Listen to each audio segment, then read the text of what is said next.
Deyirlər ki, dünya nəqddir, axirət nisyə.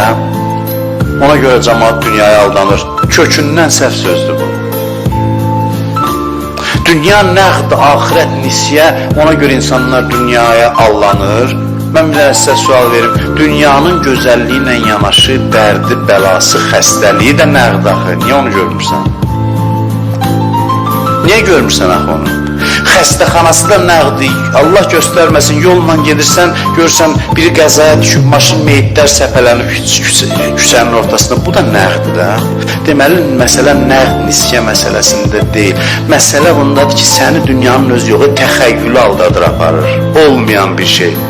Sənin dünyadan bir beynində bir təxəyyül formalaşıb ki, onu şeytan formalaşdırır, öz xəyalların formalaşdırır.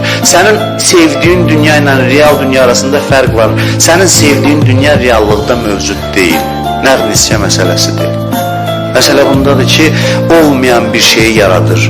Gözəl olmayanı gözəlləşdirir və gözəllik hissinə istinad edib səni haqq yoldan azdırır, səni haqq yoldan uzaqlaşdırır.